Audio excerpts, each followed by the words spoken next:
canto e a dança do povo Tikmaã ocuparam o hall das bandeiras na sede do Ministério Público de Minas Gerais, em Belo Horizonte, neste 15 de maio. Os indígenas de aldeias machacalis do norte de Minas são os protagonistas do lançamento do livro e da abertura da exposição sobre o projeto Raunri, Terra Viva. Raunri Tamaha, porque Raunri Tamaha é curar a terra. O Procurador-Geral de Justiça, Paulo de Tarso Moraes Filho, foi saudado pelos indígenas na tradição deles. Eles estão no Brasil muito antes da sua descoberta e nada mais justo do que o Ministério Público, encarregado constitucionalmente de zelar por esse direito, zelar pelo direito dos povos indígenas, os protegendo na preservação de sua cultura, de sua vida, de toda a preservação ambiental que eles promovem, enfim, de um complexo de coisas que vão ao encontro do texto constitucional que preferiu dar o privilégio de preservar os nossos povos originários. Os Tikmaã mantêm a linguagem própria, o machacali, por isso são chamados por nós assim.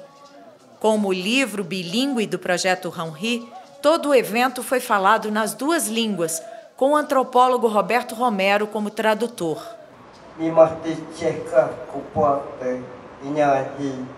Na nossa língua tem muitos nomes.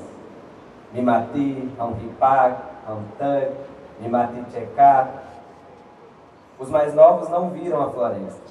A importância do reconhecimento da língua machacali foi ressaltada pela deputada federal Célia Chacriabá, que participou do evento destacando a força feminina indígena e chamando ao palco mulheres machacalis.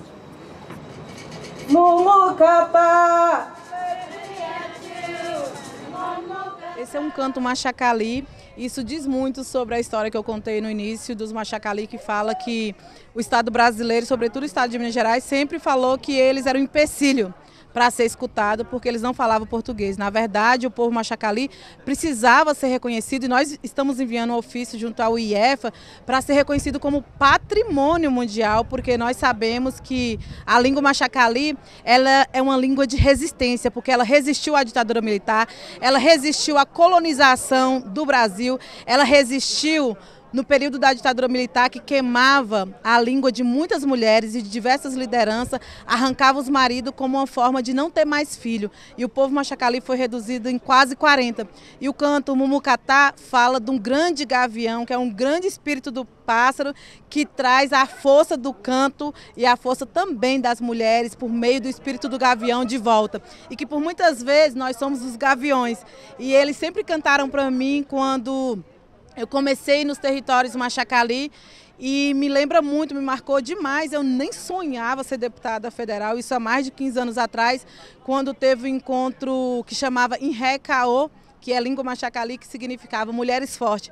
E foi nesse encontro que nós conseguimos barrar o concurso público no estado de Minas Gerais, que era um concurso que não levava em consideração a especificidade indígena e pessoas que não eram indígenas do território poderia fazer esse concurso e retirar todos os professores indígenas que assumiu a educação escolar indígena desde o ano de 1996. Agora imagina o agravamento que isso tinha para todos os territórios, agora imagina para Machacali, que é falante da língua, em grande maioria as crianças não sabem falar português, mas que tem também no português uma ferramenta de luta, mas que a língua Machacali é uma língua, inclusive, que com o CNJ, assim como a ministra Rosa Weber, também fez a iniciativa de traduzir pela primeira vez na história a Constituição Federal Brasileira. Esse ano nós estamos apoiando essa iniciativa do CNJ e nós queremos também que seja traduzida a Constituição Federal Brasileira em língua machacali. Estes representantes dos nossos povos originários vivem em territórios nos vales do Mucuri, Rio Doce e Jequitinhonha. Com uma população estimada em 2.850 indivíduos, eles estão distribuídos por 5 territórios, das aldeias Água Boa, Pradinho, Verde, Cachoeirinha e Escola Floresta, em 4 municípios: Santa Helena de Minas, Bertópolis, Ladainha e Teófilo Otoni. Nós estamos trabalhando numa região que é a região que mais aqueceu no Brasil nos últimos anos, né? Nós estamos no epicentro da crise climática E nós estamos trabalhando também com um dos povos mais vulnerabilizados, daqueles que resistiram e sobreviveram da história. Então, as condições de trabalho no território são dificílimas para a equipe que chega de fora, né, e para os próprios Ticmã, evidentemente. É a falta de água potável, por exemplo, né, para você imaginar um trabalho inteiro num campo, debaixo de um sol escaldante, né, sem água para beber, né? Então, tudo isso, a mortalidade assim, cotidiana mesmo, nós já perdemos um jovem que estava em formação por problemas de saúde. Toda essa realidade do povo é uma realidade muito dura, né? E a gente quis trazer um pouco dessa realidade para a exposição, mas também falar, né, de que esse povo, apesar desse cenário tão triste, é um povo que tem muito a nos ensinar sobre resistência. Estou feliz que estou aqui, né? Que faz parte da nossa vida, faz parte da nossa memória, que a memória viva, que é nosso patrimônio, que é nossa cultura, né? Que a memória, né, para nós quando a gente fala herança, a herança que é a nossa vida, que nós vamos deixar para nossas sobrinho, neto, bisneto.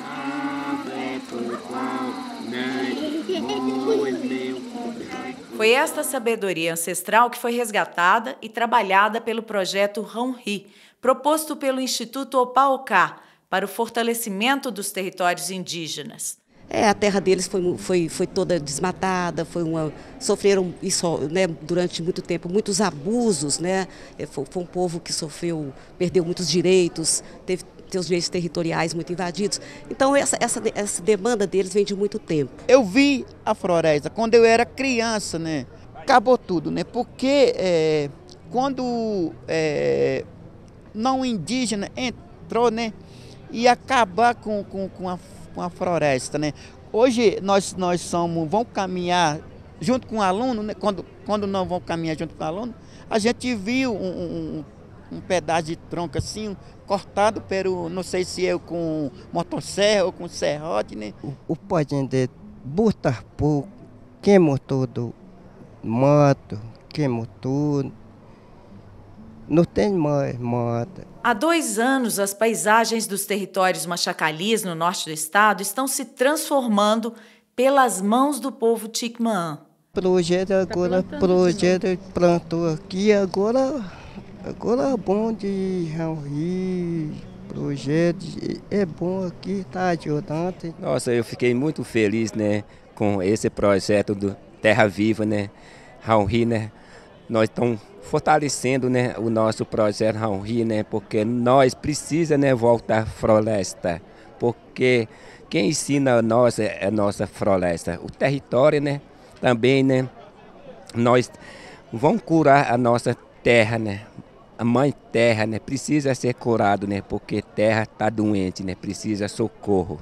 O solo, antes degradado pelo desmatamento nas aldeias, foi replantado com bananeiras e outras espécies de árvores, protegendo as nascentes e cursos d'água e garantindo a produção alimentícia dessas comunidades. Hoje, se você for lá, o que o Raunhi está conseguindo lá, que o povo Ticmã está conseguindo lá, é mudar a paisagem daquela região, que é um berço de águas. O território deles é um berço de águas para toda a região. Então, preservar aquilo vai servir para todos os municípios ali em volta, porque está tudo assoreado, virando pasto, assoreando tudo e tal, na deles não.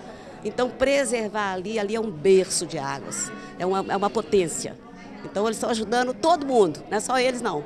O projeto estabeleceu ações de educação ambiental e a formação de agentes indígenas para o plantio de quintais agroflorestais e a recomposição da floresta. O Ministério Público abraçou essa causa e os resultados são surpreendentes. Nós são 100 quintais agroecológicos, 46 agentes agroflorestais formados, né? E assim, um projeto maravilhoso, gerando resultados, eles colocando, a alimentação deles melhorou por causa dessa situação, uma série de impactos positivos do projeto. Então, uma alegria muito grande do Ministério Público poder estar contribuindo com esse povo originário que sempre preservou as suas florestas, né, e a sua terra, e agora a gente poder contribuir, o Ministério Público, através do CAOMA, do CAUCIMOS, apoiando esse projeto, é um motivo de muita alegria. O projeto Raunhi foi selecionado por meio da plataforma Semente do MPMG. A plataforma é um espaço virtual para a seleção de projetos socioambientais executados com recursos de medidas compensatórias de ações contra crimes ambientais movidas por promotores de justiça do Ministério Público de Minas. Este projeto, com os machacalis, recebeu R$ 8 milhões e teve a duração de 2 anos, com início em março de 2023. A gente reúne e faz mutirão para todo mundo ajudar o Raunri para melhorar. Aí a gente reúne, faz mutirão, todas as alunas ajudam as crianças, os mais velhos também ajudam a plantar. Aí nós vamos assim. Eu quero que o Raunri continue, porque eu não quero que acabe, porque através do Raunri nós estamos conhecendo mais coisas que pertencem a gente. Esse é o nosso grande desafio. Eu sempre costumo dizer que ninguém muda o mundo sozinho, né? O Ministério Público, através do CAOMA, fez um esforço grande para canalizar recursos para esse projeto. A ideia é tentar continuar apoiando, mas não é fácil, então a gente está buscando novas parcerias. A gente espera que os governos, que o governo federal, o governo estadual, que os outros órgãos do Ministério Público, o Judiciário também possam apoiar esse projeto para que se torne perene. Isso é muito importante. Agora o conhecimento desse povo foi aliado a técnicas atuais, com os indígenas desempenhando um papel crucial das práticas agroecológicas no resgate ambiental dos territórios em que vivem. Ao mesmo tempo, os machacalis reafirmam a identidade e os saberes de seu povo. É incrível o conhecimento, por exemplo, que eles têm sobre os ciclos lunares, sobre a posição das estrelas em relação ao cultivo de determinados grãos, sobre a temperatura da terra, sobre tipos de chuva, por exemplo, eles têm classificações sobre tipos de chuva. Então, tem aquelas chuvas que a gente fala assim, agora é época de plantar porque está chovendo. Aí eles falam, não, essa não é a chuva de molhar a terra.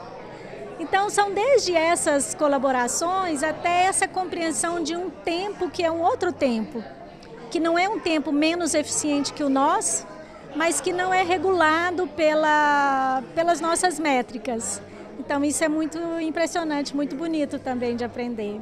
A sabedoria dos povos originários é fundamental para o sucesso do projeto, retratado no livro e na exposição. Por meio dele, somos convidados a entrar no universo dos Tikmaan. Esse é o Brasil que nós queremos para o futuro, que é o Brasil ancestral. Só vai chegar mais adiante quem fizer um grande movimento flecha.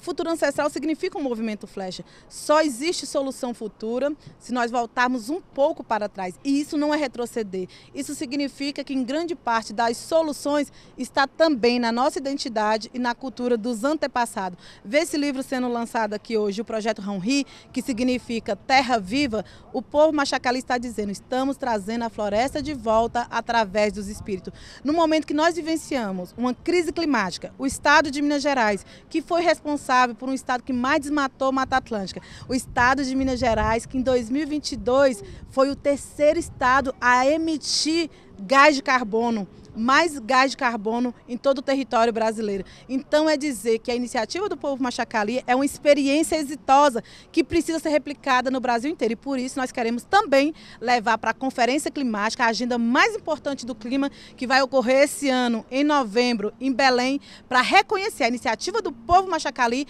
como uma verdadeira escola climática, porque a ação é a principal solução. Não adianta sentar no banco e falar sobre transição energética, porque a solução já é conhecida, a ONU já reconhece que os territórios indígenas são uma das últimas soluções para barrar a crise climática. E o povo machacali está fazendo isso de maneira muito importante, de maneira coletiva, não somente plantando alimento, plantando cesta básica, mas sobretudo trazendo a memória do território machacali de volta. Tem um antropólogo importante no Brasil, Eduardo Viveiros de Castro, que fala assim que nós todos que estamos preocupados com o fim do mundo, os Tikmaan, por exemplo, já tiveram vários fins do mundo. Eles já viveram o fim, o mundo deles acabou e eles sobreviveram a esse mundo. Então, eu acho que nós temos muito a aprender com eles sobre sobrevivência, né? E sobre sonho, porque é um pouco o que o projeto tenta trazer também, principalmente através dos desenhos, através das imagens, né? Que eles estão nessa contracorrente de uma juventude do campo que está entendendo, né, essa missão, essa tarefa urgente de reflorestar o planeta, de reflorestar a própria terra, de garantir soberania alimentar, de garantir alimentos saudáveis, alimentos sem agrotóxicos, alimentos que sejam realmente alimentos, né? Então é um pouco isso que nós tentamos trazer para o projeto, esse cotidiano do trabalho, mas também esse equilíbrio, né, entre a devastação e o sonho de uma terra viva.